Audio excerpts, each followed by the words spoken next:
शलाकया चक्षुरुन्मिलितं येन तस्मै श्रीगुरुवे नमः। श्रीचैतन्यमनोभीष्टं स्थापितं येन भूतले स्वयं रूप कदा मह्यं ददाति स्वपदान्तिकम्। वन्देऽहं श्रीगुरो श्रीयुतपदकमलं श्रीगुरुं वैष्णवांश श्रीरूपं साग्रजातं सहगण रघुनाथान्वितं तं सजीवं साद्वैतं सावधूतं परिजनसहितं कृष्णचैतन्यदेवं श्रीराधा कृष्णपदान् सहगण ललिता श्रीविशाखान्वितांश नमः ॐ विष्णुपादाय कृष्णपृष्ठाय भूतले श्रीमते भक्तिवेदान्त स्वामिन्निति नामिने नमस्ते सारस्वते देवे गौरवाणी प्रचारिणे निर्विशेष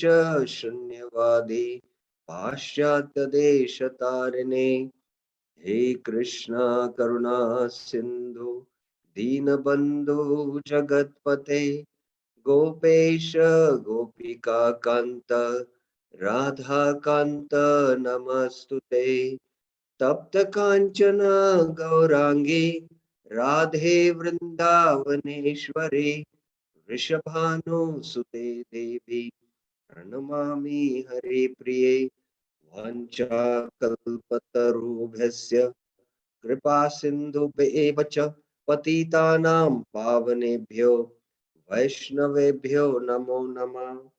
जय श्री कृष्ण चैतन्य प्रभु नित्यानंद श्री अद्वैत गदाधर श्रीवासादि गौर भक्त वृंद हरे Krishna Krishna Krishna Hare Hare Hare Ram Ram Ram Hare Hare Hare Krishna. So welcome to the Saturday and Sunday series on Shri Harinam Chintamani. We are discussing the 13th chapter of Shri Harinam Chintamani, which is the last of the offenses. And Bhaktivinoda Thakur says it is one of the worst offenses to the holy name. That is attachment to I and mine.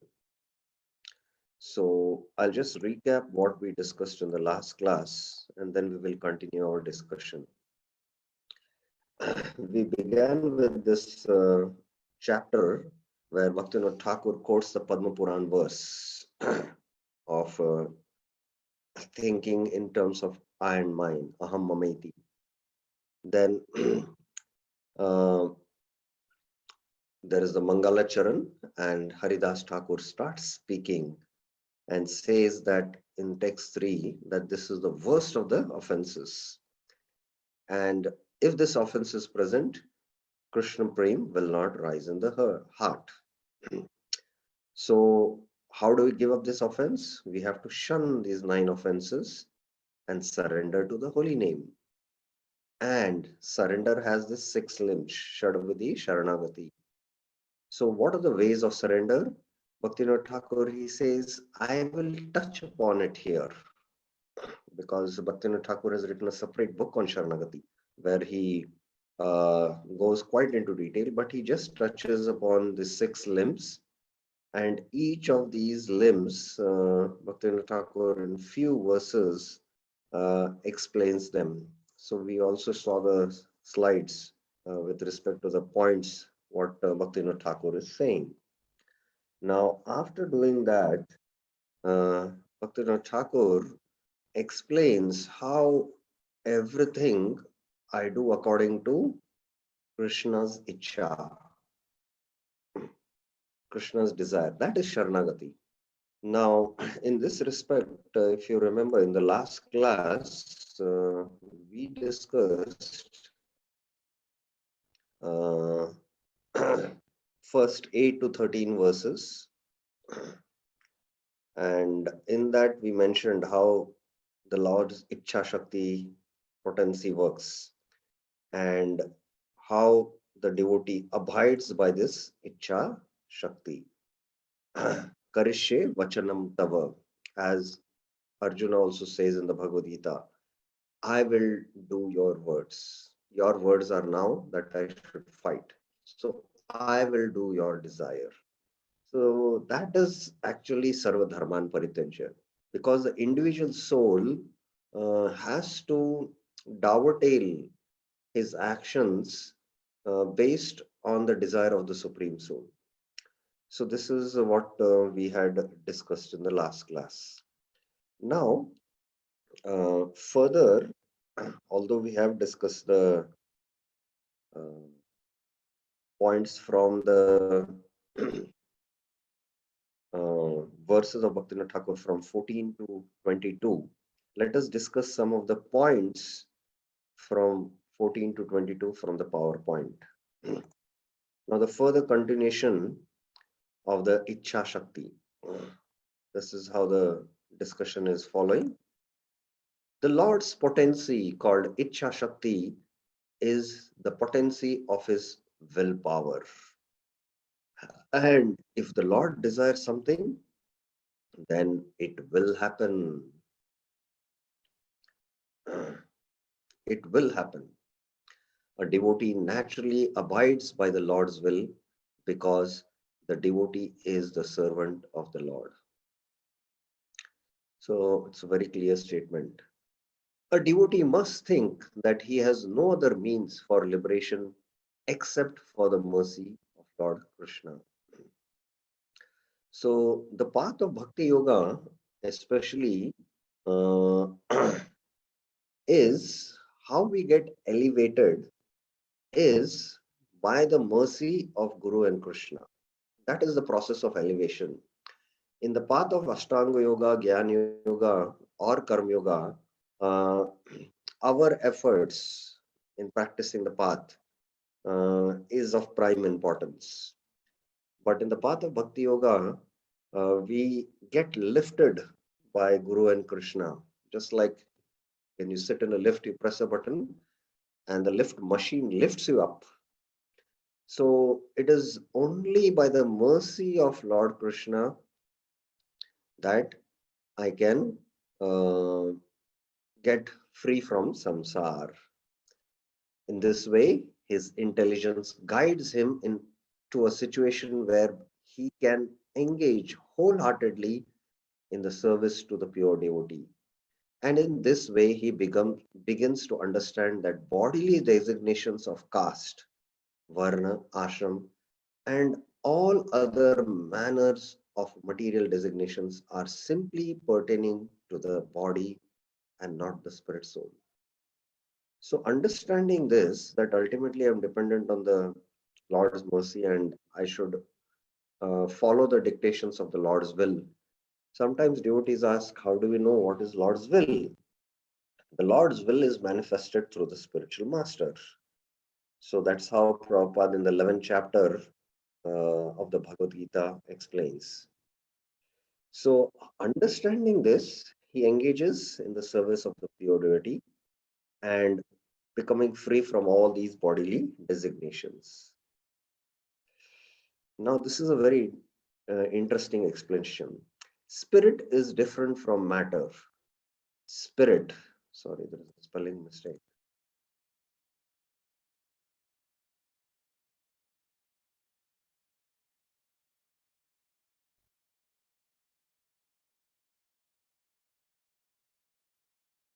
Spirit is powerful but simple.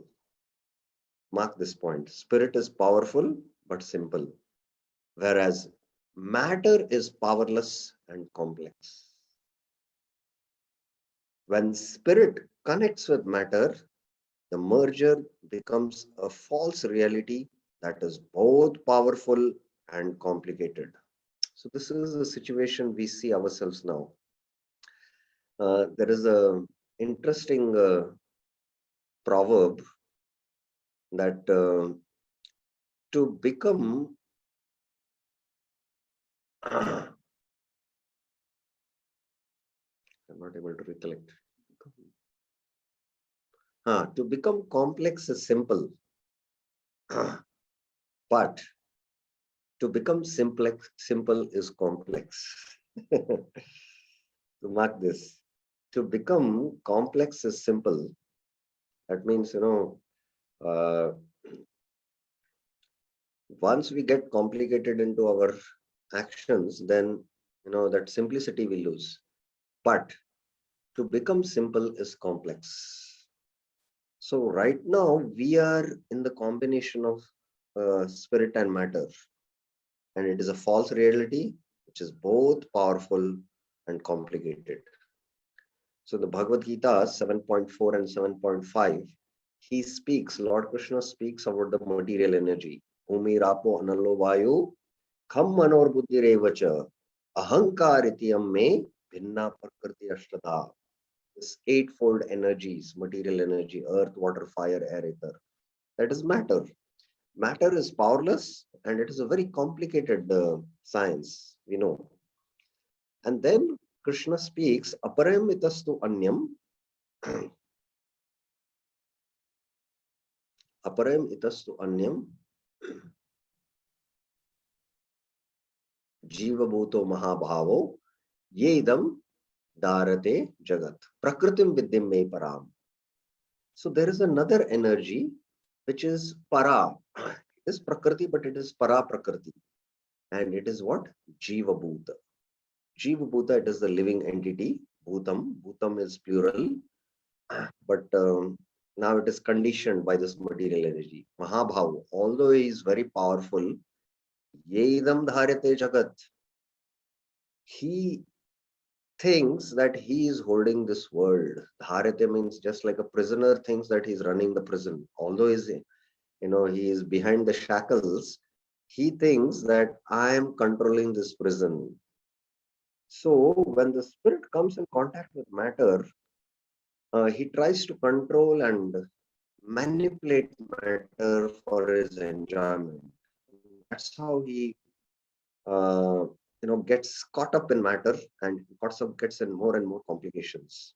So this is very important for us to understand. Untangling the illusion living entity in its intertwining web, material nature appears to have dominion over the spirit soul's connection with the material modes under false bodily identification. So, illusioned by this complex web, uh, although the living being is superior energy, but still it comes under the control of the inferior energy, that is Maya. And because of the identification of the three modes. To gain freedom from false identification, one again must become a simple, pure hearted servant of the Lord. So, how one should come out of this entanglement? One should again become simple hearted. The Vrajvasis are always referred to as simple villager folk.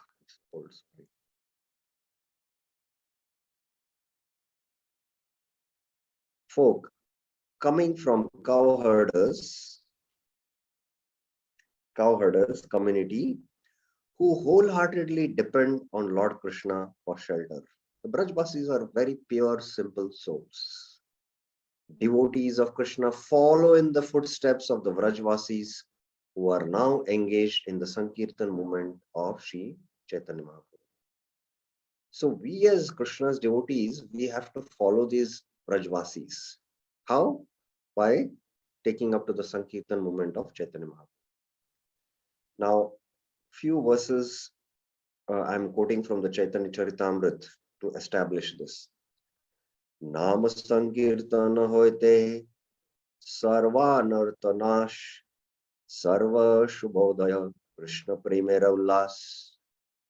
Simply by chanting the holy name of Lord Krishna, Nama Sankirtan Hoite, one is freed from all undesirable habits. Sarva Anarthanash.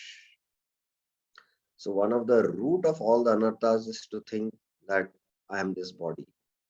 So all the anarthas get destroyed. This is the means of awakening all good fortune, Sharva Shubhodaya, and initiating the flow of waves of love for Krishna. Krishna Premera Ulas. So this is about Nam Sankirtan. Now Chaitanya Mahaprabhu, after quoting this verse of Nama Sankirtan, then he quotes the first verse of Shikshashtam. Chaito Darpana Marjanam Bhava Mahadavagni Nirvapanam Shraya Kairava Chandrika Vitaranam Vidyavado Jivanam Anandambudivardhanam Pratipadam Purnamrita Swadanam Sarvatma Sapanam Param Vijayate Shri Krishna Sankirtanam. Let there be all victory to the chanting of the holy name of Lord Krishna. Param Vijayate Shri Krishna Sankirtanam, which can cleanse the mirror of the heart. Chaito Darpana Marjanam. So this is the first effect of the chanting. Then stop the miseries of the blazing fire of material existence. Bhava Mahadavagni Nirvapanam. This chanting is the waning, waxing moon that spreads the white lotus of good fortune for all living entities. Shreya Kairava Chandrika Vitaranam. Just like as the moon waxes, it is very soothing to the mind. So the mind becomes very, very peaceful internally. This chanting, it is the life and soul of all education. Vidya Vadu Jivanam. The chanting of the holy names of Krishna expands the blissful ocean of transcendental life. Ananda Ambudi Vardhanam. Vardhanam means to expand. It gives a cooling effect to everyone and enables one to taste full nectar at every step. Pratipadam Purnamrita Asvadanam. And Sarvatma Snapanam. Snapanam means to take bath. It bathes the soul in nectar. So it gives a cooling effect to everyone. So everyone coming in touch with a devotee can experience the cooling effect here. So that's what exactly. So these are the seven effects what Mahaprabhu describes in the first verse of Shikshashtam. Then Mahaprabhu speaks this next verse. Now all these three verses are from the Antilila, chapter 20, that is the last chapter, 11 to 13. Sankirtana hoite papa samsara nashana chitta shuddhi sarva bhakti sadhana udgama. By performing congregational chanting of the Hare Krishna mantra, one can destroy the sinful condition of material existence. Papa samsara nashana. Purify the unclean heart, chitta shuddhi, and awaken all varieties of devotional service. Sarva bhakti sadhana udgam. So this is what Mahaprabhu is giving his last instructions in the Antilila. As a sadhaka would be well advised to speak and understand the words of Sri Shikshashtra each and every day. For by repeatedly understanding what is good for one's well-being will advance a sadhaka greatly. So in all ISKCON temples in the morning after the Tulsi Aarti, we chant the Sikshashtaram prayers. Not only we should chant the Sikshashtaram prayers, but we should also deeply reflect on the meanings of all these verses. In fact, in these 8 verses, Chaitanya Mahaprabhu has summarized all the teachings of the Vedas and how we can attain the highest goal, Prayojan, Krishna Prem, is there in these 8 verses. So one should deeply study these 8 verses from Chaitanya Charitamrita and reflect upon it. And not only that, Bhaktivinoda Thakur has written a commentary on the Shikshashtam. One should also study that. In this context, we should remember the words of Shri Harinam Chintamani and repeat them constantly. I am ready to act only to fulfill Lord Krishna's desire and won't even think about my own wishes. I will adjust my household affairs for the Lord's satisfaction. By his wish, I will cross the material ocean. If it is Krishna's wish, I will cross. Krishnera Icha. That's what Bhaktivinoda Thakur, in the last point of he mentions. Krishna Icha. He says, Krishna Icha Mata. I will enjoy, experience the results of if Lord Krishna wishes, and I will accept the path of renunciation if Lord Krishna wishes. So not that I want to take sannyas, that's why I want to take. If Krishna wants me to take sannyas, I will take sannyas. So that's the point here. These are certainly the words that express Atmani Vedanam. So when we speak such words, then these words are words of Atmani Vedanam. Now, speaking these words and genuinely in the heart, feeling and then speaking is a lot different. So whenever Bhaktisiddhanta Thakur was, told by his senior sannyasi disciples, please come to this place and preach. Bhaktisiddhanta Thakur is to say, if Krishna desires, I will come. So like that was his mood and consciousness. Complete surrender, Atmanivedanam. Complete surrender of the soul. It is by the will of the Lord that the devotee begins to act in a godly manner that eventually brings him to the lotus feet of the Supreme Lord. It is not by the will of the small living entity, but the small living entity, by acting in such a manner, is fulfilling the Lord's will. This is the Lord's Icha Shakti potency, his supreme will. So that is how Bhaktivinoda Thakur brings out this mood of Sharanagati in his bhajans, and that's why we should regularly study these bhajans which are given in Sharanagati. There is one famous bhajan, Tava Icha Matre Brahma Kare Sijan, Tava Icha Matre Vishnu Kare Palan, Tava Icha Matre Shiva Kare Samvar, Tumi Sarveshwara Rajendra Kumar. So one should sing these bhajans and deeply reflect that everything is happening by the Lord's will and how I have to tune myself to the Lord's will and act. So that is the level of Sharanagati, Atmanivedanam. Now, His Holiness Srila Gaur Govind Swami gave a very interesting lecture regarding how Lord Krishna's Icha Shakti and Lord Gauranga's Kripa Shakti, mercy potency. So, Krishna's Icha Shakti and Gauranga's Kripa Shakti. Now, Lord Gauranga is known to be Namo Mahavadanya. He's very, very merciful. So, he's Kripa Shakti. So, because ultimately it is Srimati Radharani. He explained how normally the Supreme Lord's mercy potency, Kripa Shakti, is subordinate to his willpower, Icha Shakti. So this I explained, if you remember the pastime of Damodar Leela, that Mother Yashoda wanted to find Krishna, but she endeavored a lot. And after seeing the endeavor of Mother Yashoda, Lord Krishna felt merciful. So his Kripa Shakti invoked. And then the Icha Shakti, where it allowed Mother Yashoda to bind Krishna. So the Lord's supreme potency or the mercy potency is subordinate to his Icha Shakti. The Kripa Shakti is subordinate to Icha Shakti. Now, interesting. However, in the case of Sriman Mahaprabhu, the role is reversed. And those who follow the path of Gauranga Mahaprabhu find that the Lord's mercy potency is supreme to his will potency. So here the whole, this is reverse now. His mercy potency is supreme to his will potency.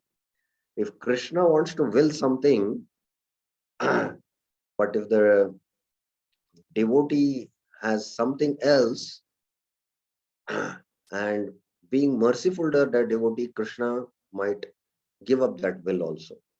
This is how it works. Let us see some example. For this reason, if we receive Lord Gauranga's causeless mercy, which is placed in the hand of his great devotees, we receive love of Godhead, Krishna Prem. This is a very rare confidential topic. There are examples in the Chaitanya Charitamrita where Lord Chaitanya would eat prasad because he feared his great devotee Jagannatha Pandit would become angry at him and fast. So the Lord did not desire to eat a lot because he is a sannyasi, and sannyasi should be alpahari.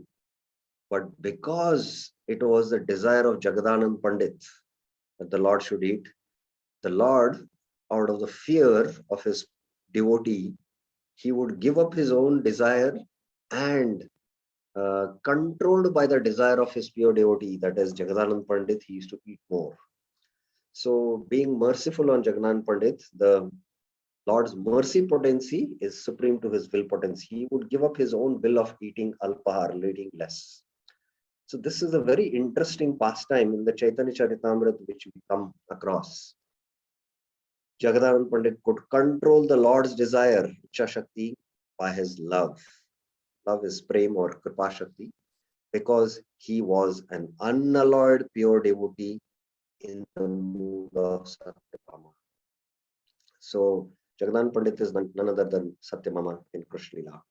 So now devotees, many must have read the Chaitanya Charitamrita. Can you give any more examples of how the Lord used to become controlled by his pure devotees' desire?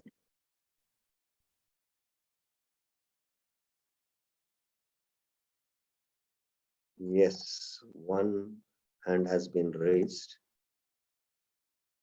Yes. Prabhu Hare Krishna. For example, when Mother Sachi asked him to stay back in Jagannath Puri instead of going to Vrindavan, he changed his desire. Yes. Correct. Correct. Then any other examples? Any other desire? Any other examples? Any other devotees? Any other examples in the Chaitanya Lila where the Lord desired something but controlled by the love of his pure devotees? The Lord, yes, Sunita Mataji. Hare Krishna Prabhuji. When the Lord wanted to go to Vrindavan and the devotees didn't want him to go to Vrindavan, that time he was controlled by his devotees. Yes. For example, Advaita Acharya's house, they took him to Advaita Acharya's house. Yes, there are many examples when after especially delivering Sarvabhaum Bhattacharya, he wanted to go to South India, and Sarvabhaum Bhattacharya held him back. Until his devotees gave him permission, he would, he will be controlled by his devotees' desires. So this is also a beautiful example. One more devotee had raised his hand. Yes, Satyavrat Chaitanya Prabhuji.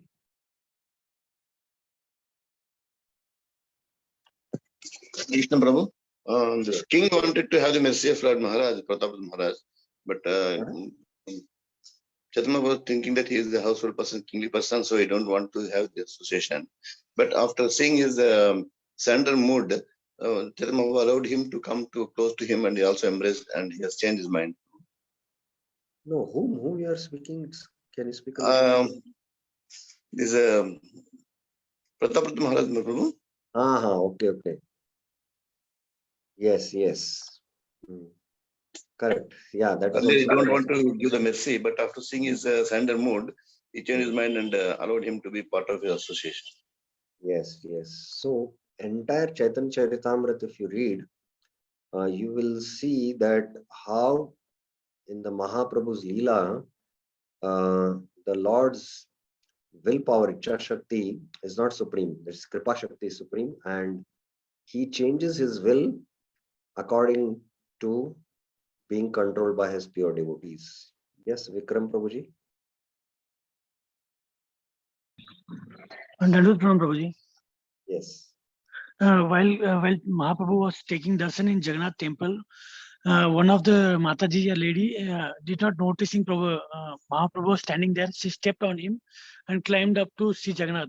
But Prabhuji, Mahaprabhu was so merciful that he did not mind, and he Yeah, his servant Govinda was trying to bring her down. What are you doing? But Mahaprabhu allowed. Mahaprabhu allowed that. Although she was a lady, Mahaprabhu was a very strict sannyasi. That. Yes, Maya Narasimha Prabhuji? Prabhuji, in the case of Gopinath Patnayaka, when he was about to put on Changa, the Lord said, I will not interfere in these political material things. But invariably, he was being helped by the Lord. Yes, yes. And also, Jagai Madai pastime also, Lord wanted to punish Madai, but Lord Nityananda, changed his mood and he forgave him. Forgive him. That's why he gave mercy. Now, based on this discussion, what we have, if you start studying the Chaitanya Charitamrita, it will be a complete paradigm shift. That how the Lord is controlled by the will of his pure devotees. That is, if you study the Chaitanya Charitamrita now, from this angle, then it is very, very interesting. Okay.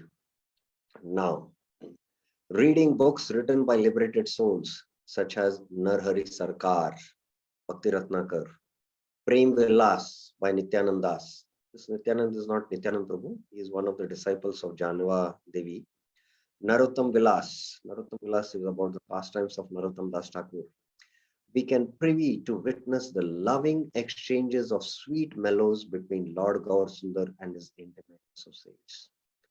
Especially if you read Prem Vilas, it is an amazing book.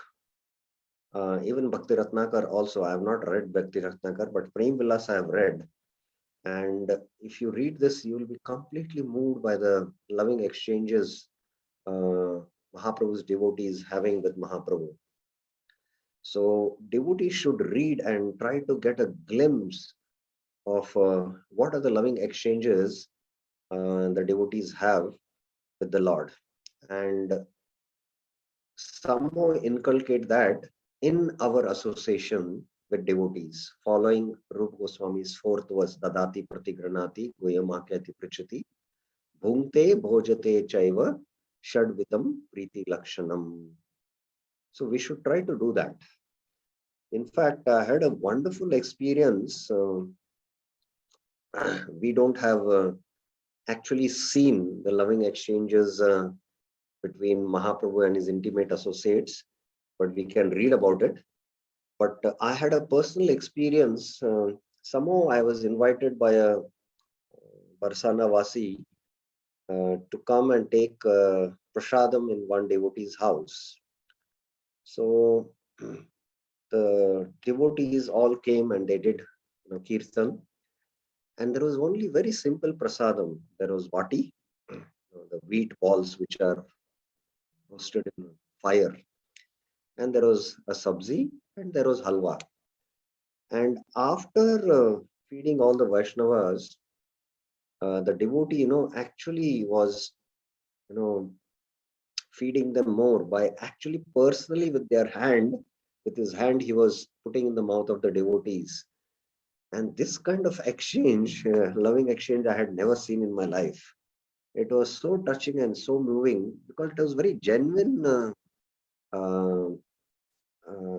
reciprocation which this devotee was doing when he was feeding all the Vaishnavas. And the way he was feeding them and seeing their loving exchanges, feeding each other prasad in their mouth.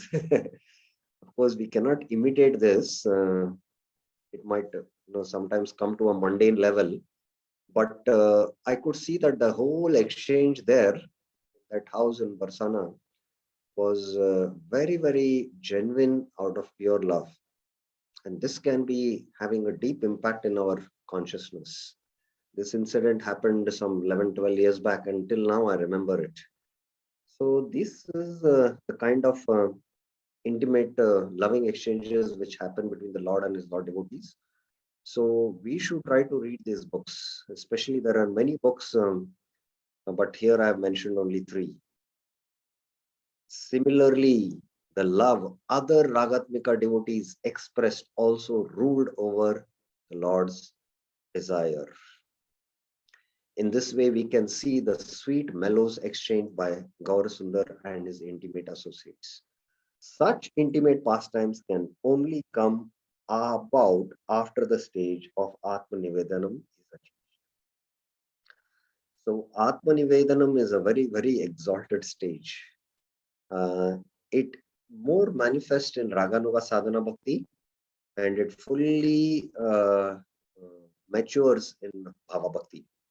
So one of the sannyasis were mentioning that when they had gone along with the devotees to take darshan of one deities, Gaudiya temple, Gaudiya Vaishnava temple. So the sannyasi was himself doing the deity worship. And this sannyasi, himself, he had offered the kheer to Lord Krishna. And he himself took the kheer spoon by spoon and was not giving in the hand, but he was directly putting the spoon in the mouth of the devotees. And he was insisting that you take it, have it. And although it is an offense to eat before the deity, that's one of the seva aparads, but love overrides all rules, in one sense. So there is a principle. One can break a lesser principle for a higher purpose. So one can break a lesser principle for a higher purpose. So controlled by, so many devotees of the Lord have come. Lord, please directly give your mercy. Like that, he was feeding by the spoon, directly putting in their mouth the kheer to the devotees. So that is out of pure bhav, pure surrender, which is happening. So these are very, very rare incidents. And if devotees have experienced this, these are permanent in our memory, in our heart. Okay. So now let us come to the next theme in Shri Harinam Chintamani. Sharanapati hoile Atmanivedanam hoy. Full surrender. One verse is there, but we'll take the other verses also here. So next theme goes on up till 30.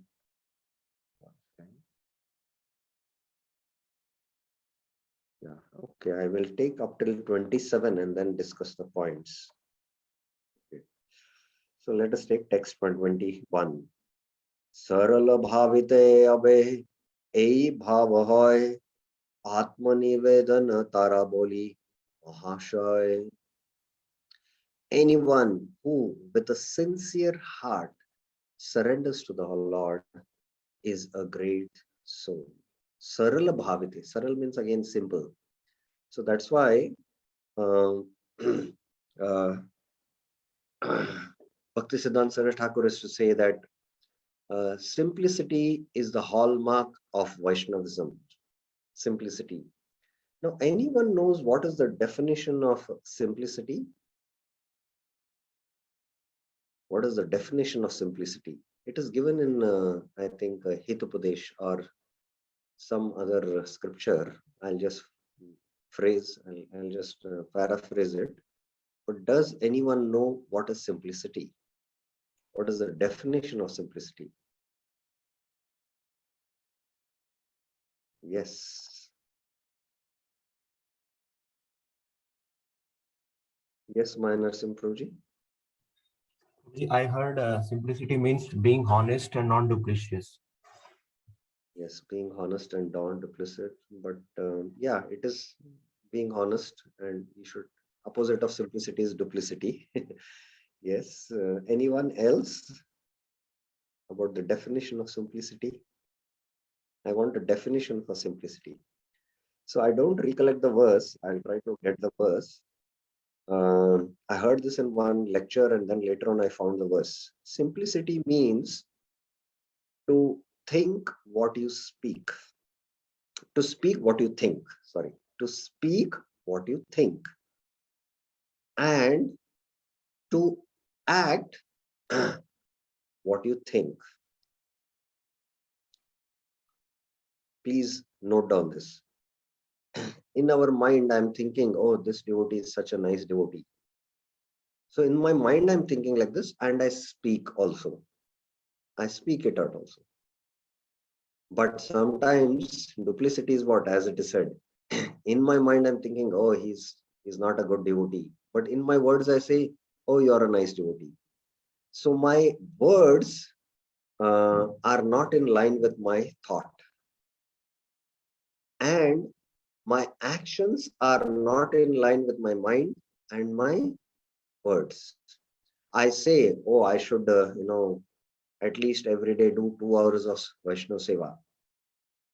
I say, but I don't act like that. I don't do 2 hours of Vaishnav Seva. So my actions, my thoughts, and my words are in one straight line. So that is what is simplicity. So this is a practice which we need to do. That duplicity means what? In my mind, I don't like this devotee, but in my words, I glorify him. So my words are not in line with my thoughts. So this is duplicity. So that is why we have to practice this saralata. Saralata is hallmark of Vaishnavism. Yes, Maya Narasimha Prabhuji. Hare Krishna Prabhu. Here, small clarification needed, Prabhuji. So when you were explaining simplicity, it was very straight, Prabhuji. I could able to really understand. But when you try to deeply explain, so there is two things are coming up. He's saying thinking something and doing something else. So that also sometimes is defined as integrity. Integrity means you do what you promise to do. And second thing is that sometimes even though our thoughts are good, but because of our conditionings, we are unable to execute that. So that is because of our weakness associated with modes. So how we can say that as a duplicity, Prabhuji? For example, I want to chant every day 16 rounds attentively in my thought, but I am unable to do that. So that I cannot consider as a duplicity. That is simply my inability to come to that standard. Yes. Okay, I have taken a vow to chant attentively, and I have that in my mind, but my actions, when I try to do it, the modes affect me and I'm not able to do it. Then simplicity comes in again when you honestly admit, when we honestly admit to the Vaishnavas, to Guru, to Krishna, and pray for their mercy. So, when you don't admit it, that is not also a sign of honesty. So then we'll have to again reflect deeply. So that is how we'll have to see that, yes, in my actions, I want to do it, but somehow because uh, lack of energy, because of being harassed by the modes, I'm not able to do. So simplicity or honesty will come into picture when we admit it, we confess it, and we try to work it. Because ultimately, there is, there is conditioning. Yes, we have to admit, and admitting our conditionings, in fact, is not a sign of weakness. Sometimes we think, what will happen to my self-esteem? What will they think? So it's not a sign of weakness. It can be a sign of strength to show, that can bring out a very advanced devotee. Just mentions, about his struggles. A new bhakta will say, "Arey, how come he is no? He's genuine and honest and humble." So that is, what is simplicity. So we'll have to work on that in that direction. Is it clear, Prabhuji? Yes, Prabhuji. So this confession, mostly it is in consciousness with respect to Lord when we pray or when we come in front of the Lord. And occasionally when we meet somebody who is trustworthy and who is really going to help, in front of them only we have to openly admit our weaknesses. Otherwise, we might be criticized or thought wrongly. Yes. Yes. Confession is done to the Lord and to the devotees who can maintain confidentiality. Goyyamakati prachati. We have to have that. We have to find out whether this devotee will maintain that confidentiality. Suppose I'm going through a struggle in my spiritual life and I reveal to that devotee, and that devotee tells to other devotees, you'll be very hurt. How can he tell this? So we'll have to have our spiritual mentors who are matured enough, who will maintain confidentiality. And this is rare and it is very difficult within even ISKCON community. So that is why we'll have to be careful to see that whom we can have, where we can reveal our hearts and who can maintain the confidentiality. Okay. So now, Saralta, I will find out the verse and also let you know. Now, the next theme from 22 to 27, Bhaktivinoda Thakur mentions taking shelter of the holy name without surrender. Without surrender, if you take shelter of the holy name, what is going to happen? Shadvida Sharnagati Nahi ke ahar Seyadama Aham Mama Buddhi Doshachar.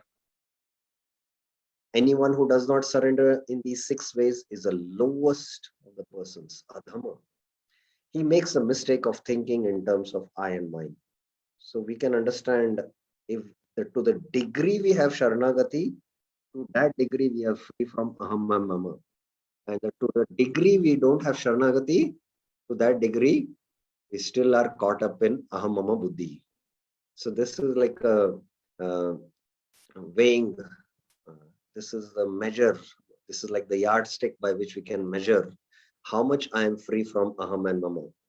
I will later on in the slide show you Vishwanath Chakra Thakur does an analysis of how Aham and Mama Buddhi, how it gets, how we become free from it at different stages. In Bhajan Kriya, it is 70%, and Nishta, it is 50%, like that. At different stages in our practice of devotional service, how we become free from Aham and Mama, he mentions. So I will later on in the slide show you that.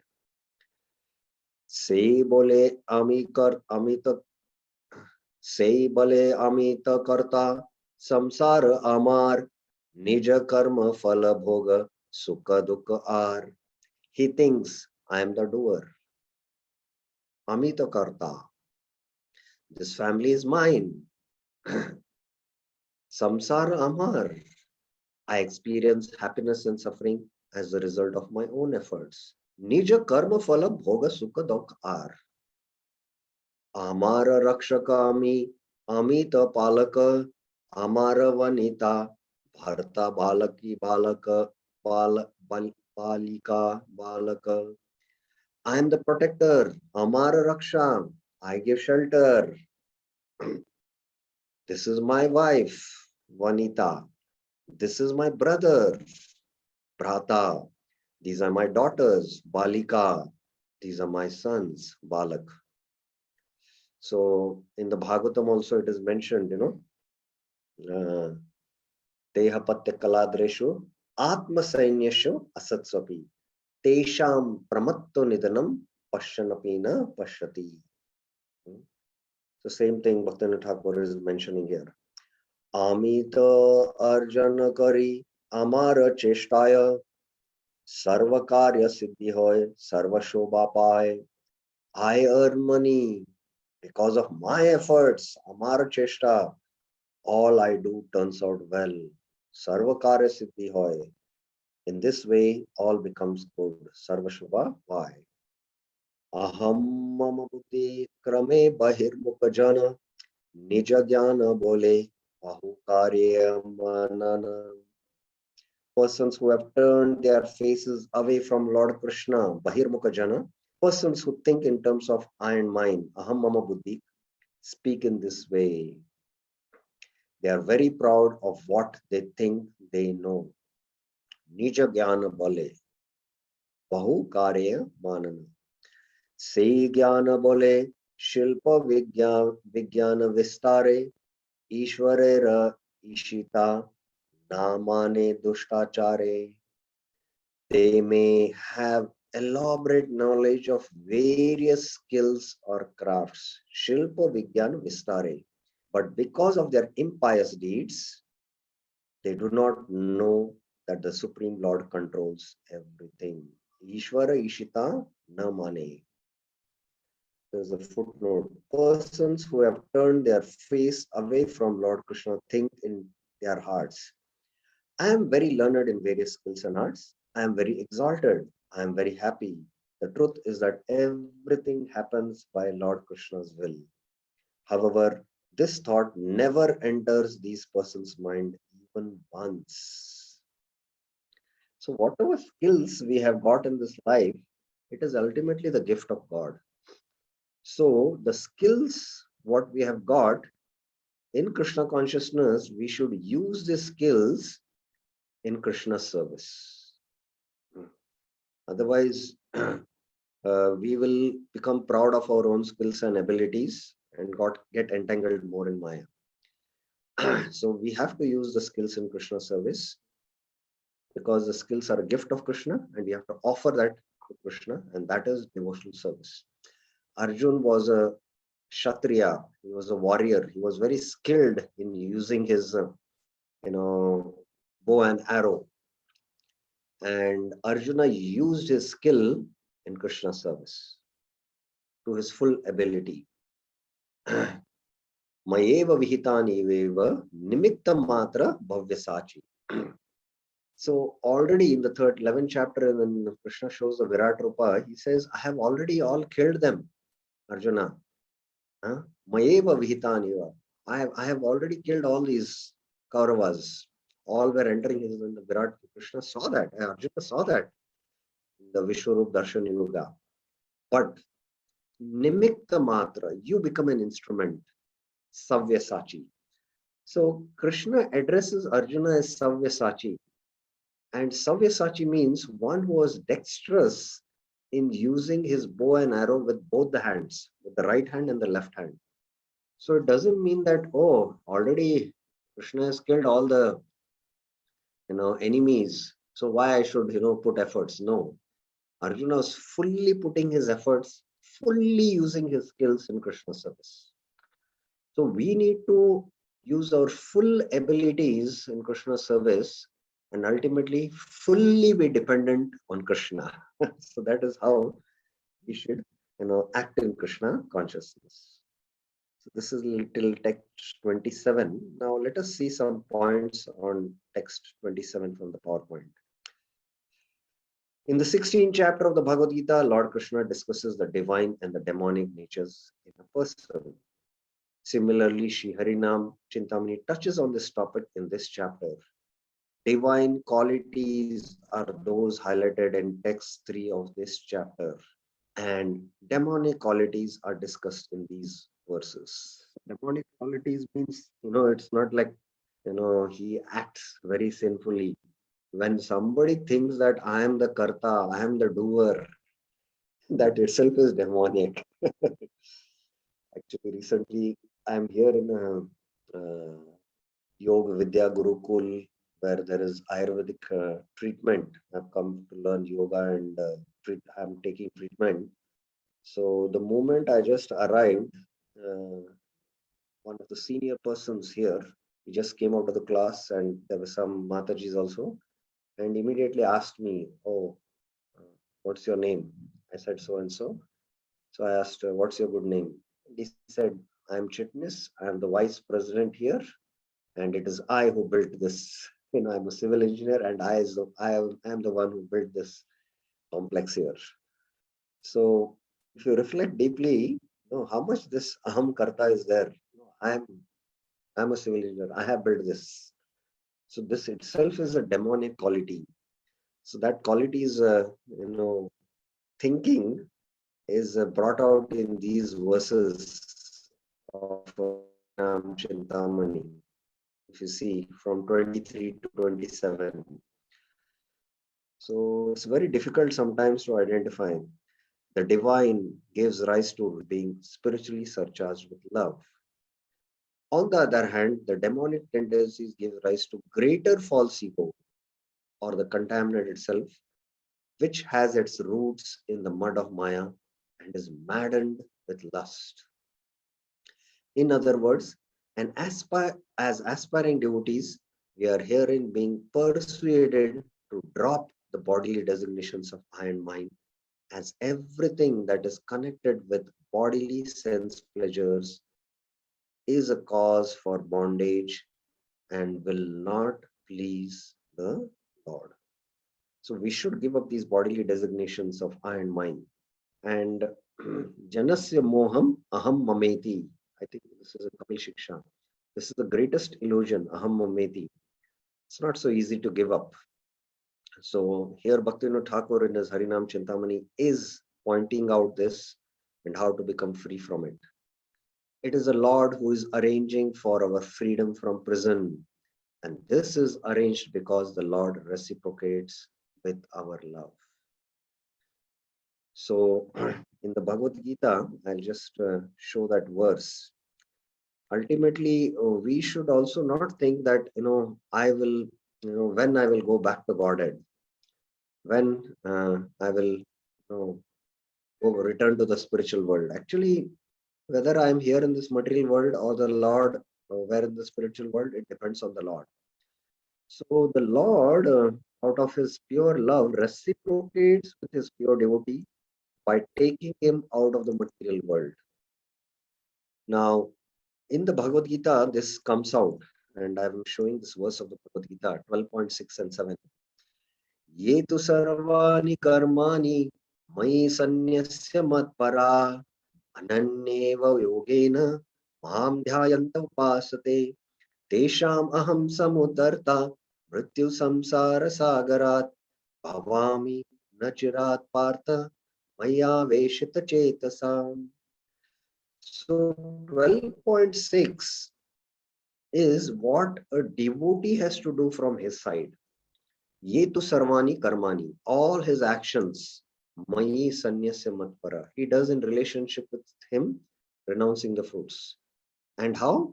Ananyeva yogena, by ananya bhakti, and always fixed in the Lord, meditating on the Lord. Mam dhyayanto upasate. So here, what a devotee from his side he does, how he lovingly offers himself to the Lord. Now, in the next verse, 12.7, how Krishna reciprocates with that devotee. So, ye yata maham prapadante is the principle. Tesham aham samudharta. For those, Tesham means those who do this here. Aham, I, samudharta. I deliver them from the Mrityu samsara sagara. I deliver them from the ocean of birth and death. Bhavami na chirat partha. Very soon. Why? Maya veshita chetasam. Because they are completely consciousness. They are fixed. Their minds are fixed in me. So I deliver them from the cycle of birth and death. So when does the Lord deliver his pure devotees?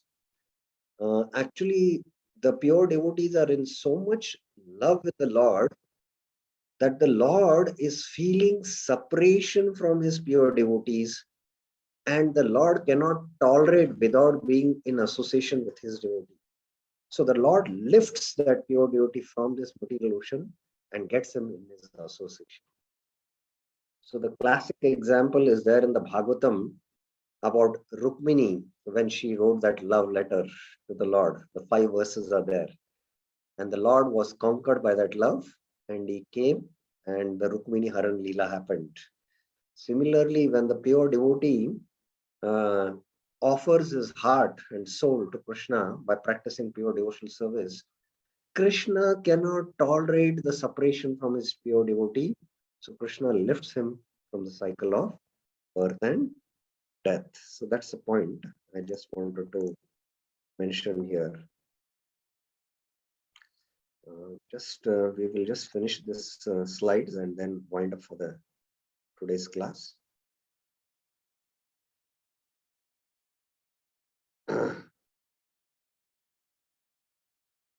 Yeah. When will become freedom, get freedom from this prison? When the Lord reciprocates with our love. That I quoted 12.6 and 7.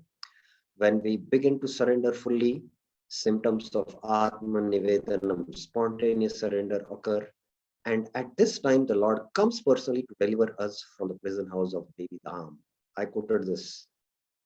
Tesham aham samudarta mrityu samsara sagara. Materialists may flaunt their denial of the Lord's omnipotence, but a devotee should not. So please carefully study this text and remain always on guard to the tricks of the false ego. In all cases, be a bhakti yogi. So from 28 to 32 are the remaining verses of Shri Harinam Chintamani. We will take this tomorrow. From 28 to 32, we'll take it tomorrow and we'll discuss the points. Any questions or clarifications anyone has?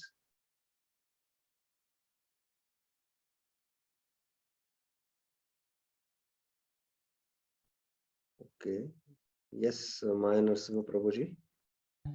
Prabhuji, here we could see Harinam Chintamani, Bhaktivinoda Thakur is mentioning all the 6 sanghas of surrender. If one is not doing this, what are the verses you have quoted?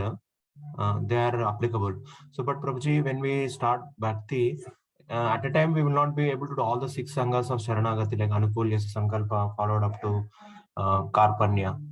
So, is there any hope for gradual surrender, or it needs to be 100% at a time? Yeah, okay, very nice question. Very nice question. If you remember, I discussed there are these 6 limbs of surrender. Yeah. And Anukulyasya Sankalpa, Pratikulyasya Varjanam, Rakshishe ite Vishwaso, Gokrutve Varnanam Tada, Atma Nikshepa Karpanya, Shadvidi Sharanagati. Now, for sadhakas, the first 2 limbs of Sharanagati are very important. Anukulyasya Sankalpa, Pratikulyasya Varjanam. Now, when some devotees tell you, oh, don't do this, it is not favorable for devotional service, so you just follow it.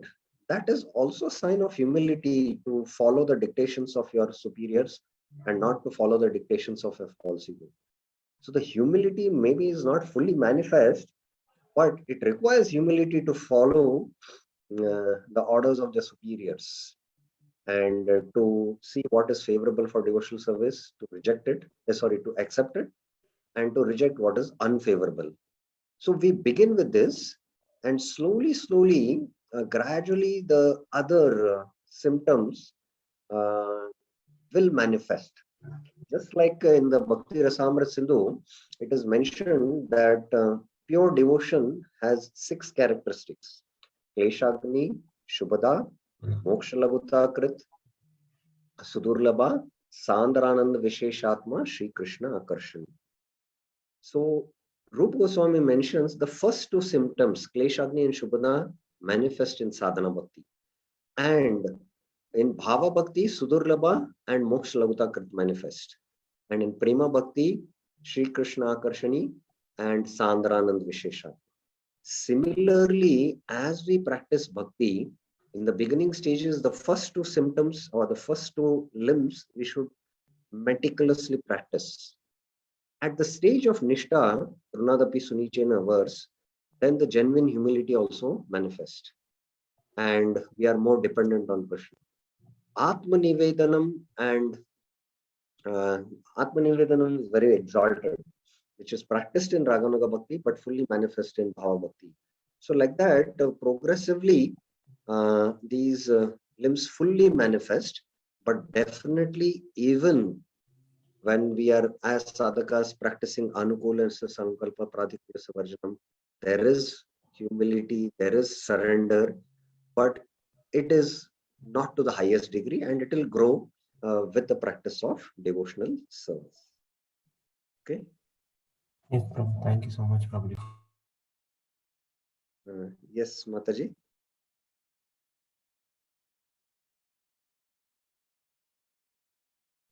Yeah. Hare Krishna.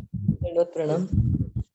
Prabhuji, I'm confused how to, means please guide how to be on the simplicity level, how to practice, because anudvegakaram vakyam satyam priyam hitam vadam.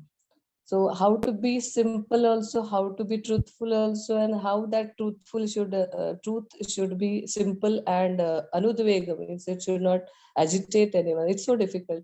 So please guide. Yes. What you are discussing now is what is austerity of the speech. The austerity of the speech has in the Bhagavad Gita, as it is mentioned, has these. Okay, let us go to that verse. I think it is.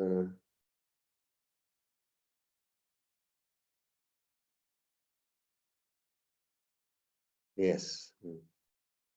Okay, that is Bhagavad Gita 17.15. Anudveka karyam vakyam satyam priyam hitam chayat swadhyaya abhyasanam chaiva van mayam tapa uchate. Austerity of speech consists of speaking words that are truthful. Truthful means satyam, pleasing, priya, beneficial, and not agitating others. Anudvega karyam vakyam. So these are the four things spoken of with respect to austerity of speech.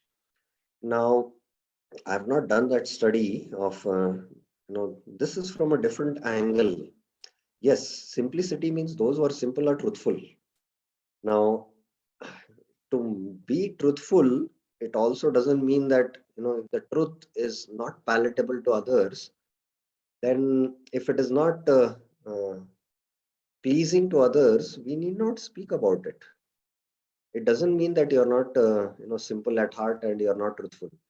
Like we see the example in the third canto of the Srimad Bhagavatam when Vidura met Uddhav. Already Krishna had departed. He had gone back to his own abode, and Uddhava was feeling deep separation. And Uddhava had to follow the Lord's will to go to the Himalayas and preach. So Vidura asked, because Vidura had gone on a pilgrimage and the whole battle of Kurukshetra was over. He asked about the Lord, asked about the welfare of others, asked about the Dwarkavasis. Now, all the Lord's associates in the Maushali Leela were, vanquished and destroyed. So, although Vidura asked these questions, Uddhava, if you see his answer, he did not give the answer that Lord Krishna has left. He's just started narrating Krishna Leela right from his birth till the end of his pastimes in 4 chapters. So although we should be truthful, sometimes the truth need not be spoken because it might not be beneficial and might agitate others. So like that, we need to consider these other aspects. And this is a elaborate topic, and we can have an entire seminar on this.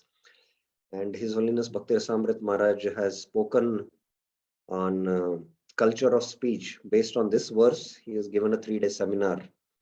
And I can request devotees to go through these 3-day seminar just on this verse about austerity or culture of speech. So we have to see that also. So sometimes knowing what is the truth, but still we don't speak it because it might not be beneficial. If it is pleasing, then we speak it. So like that, it requires careful discrimination, careful consideration, and then we'll have to do it. Is it clear, Mataji? Okay, fine. So I'll just summarize. We discussed about how the Lord's Ichha Shakti and Kripa Shakti work. And in Gauranga Leelas, how the thing gets reversed. The Lord is controlled by the will of his pure devotees. And then one who is saral, one who is simple, has his symptoms of surrender. And what are the symptoms of one who is not having Sharanagati? Bhaktivinoda Thakur is mentioning Ami Karta, Ami Palak, my efforts, I'm getting the things done. These are my children, these are my wife, this is my house, all this kind of consciousness. That means Aham Mama Buddhi's dosh is there. So that is what discussed from verses 32 to 37. So all these kind of talks are because of demonic qualities which actually contaminate the self. But the divine qualities give rise to pure ego, whereas the demonic qualities give rise to uh, inflating the false ego. And ultimately, the Lord will free us from this prison. And we quoted 12.6 and 7. And that happens when we are fully surrendered. The symptoms of Atmanivedanam are fully manifested in us. And the materialist, deny the Lord's omnipotence, but we should see how we don't get controlled by this ahankar and the tricks of ahankar. So that is what we discussed. Tomorrow we will begin with the discussion from verses 28 to 32. Okay. Shri Harinam Chintamani ki jai. Srila Prabhupada ki jai. Srila Bhaktivinoda Thakur ki jai. Hare Krishna.